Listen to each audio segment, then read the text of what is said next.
You go to Mass, you're told when to sit, you're told when to stand, you're told when to kneel, when to say amen, when to speak, when to shut up, when to take the communion and how to take it, and all this kind of stuff. And it all seemed like a whole bunch of sheep running around after middle-aged men, and it just didn't make any sense. Well, you mentioned the middle-aged men thing. I mean, how much was it a gender? Was it a gender thing as well? I mean, did you react? Very much so. I mean, what people are under the misconception that witchcraft is a goddess-oriented religion. I mean, there are some paths like feminist Wicca, the Dianic tradition, that focus solely on the goddess image, but the kind of witchcraft I practice is very much into the duality of what we would see deity as, the feminine and the masculine, and either gender can experience that. But I think there's a lot more in the whole tradition of witchcraft and all the the different pantheon of gods and all that and goddesses with it. There's a lot more role models for women that I didn't find. I didn't find the Virgin Mary particularly inspiring for obvious reasons, and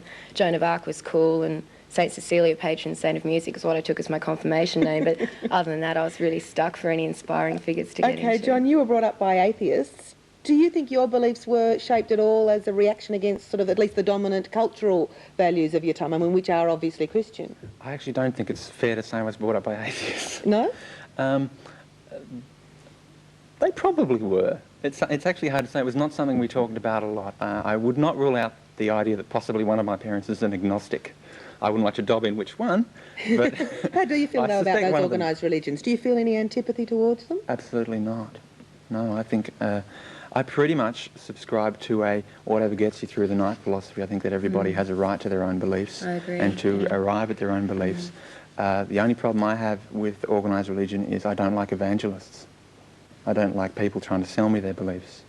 What about you, Pauline? Do you have any residue of bitterness, perhaps, about what the organised churches did? Well, what they did to my culture, for example, there is resentment and anger over the last 200 years of how the church participated in the destruction and takeover of Aboriginal lands and the removal of children and things like that, and their lack of apology for what they've done, just like the government's lack of apology. And so I just find religion and churches just something to keep away from. Okay, do you think human beings, though, have some sort of need for ritual and ceremony? It's interesting that certainly you, Fiona, would be a perfect person that has gone into an alternative that very much is about ritual and ceremony. It mightn't be traditional ritual and ceremony or traditional in a different sense. Yeah. I mean, do you think that's something that drives all human beings? I think it has to do with, I mean, if I was going to equate anything with the soul, I would say it's our creativity, it's our ability to create and to affect change and to create things of beauty as we would perceive beauty to be and all that. And I think that to me, when you get involved in that kind of stuff like the arts, it's very much getting in touch with the soul of what it is to be human.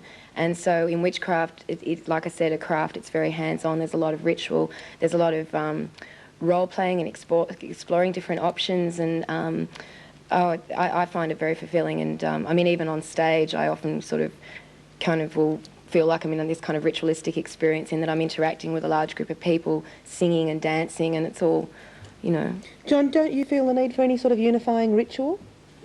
I think eating is a ritual. And I think in a lot of Australian households, eating is a prime ritual. I think getting out of bed, having a shower, getting on the bus and going to work is ritual. I mean, where do you see ritual beginning and ending?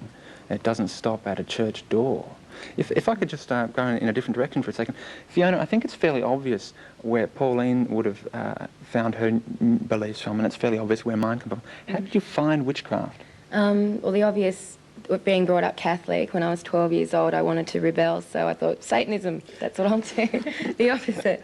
So I started reading Dennis Wheatley novels and lighting black candles in my bedroom and reciting the Lord's Prayer backwards and doing all that. It was all, I mean, really very harmless, but it just made me aware of just how, it's really all just conjecture and it's all just ideas and imagination most of the time. And, no demons came out from under my bed and I wasn't cursed for all eternity. But from there, I learnt, because there is that common misconception that witches and Satan have something to do with each other, and they don't. My parents are Christians. They have more to do with Satan than I do. Is it more difficult, do you think, to develop a set of values and morality if you don't have a structure to hand it over? Not a religious structure, you see. That, you know, there is a structure in everyone's belief, I believe, be it if they believe in Christianity, if they believe in culture, if they believe in witchcraft or whatever, or if they believe in nothing. There is a structure involved. It's just that it's not a religious structure. Okay, what about dealing with things like genocide, war, crime? I mean, Jews, for example, have been torturing themselves with the question for the last 50 years of where was God during the Holocaust. Catholics presumably would say the devil walks amongst us. A Buddhist would say the perpetrators will pay for their crimes in their next life. How do you explain that sort of thing, John? I mean, does that not help explain that sort of stuff, the belief in a supernatural being with some sort of grand plan? It's a distraction. It's handing over, but it's handing over the responsibility of our own stuff-ups to someone else. I think we're entirely responsible for all the sad, unnecessary, tragic things that happen on the planet. Not individually, obviously, but as a species, we are what we are. We do what we do. And the sooner we recognise what we're capable of, the more likely we are to start fixing it. Religion, of course, though, is an immense comfort often to people, isn't it? I mean, in times of tragedy, all you have to do is look at the Port Arthur massacre, for example, to see how those church services clearly gave enormous strength and solace to large groups of people. Do you wish you had faith?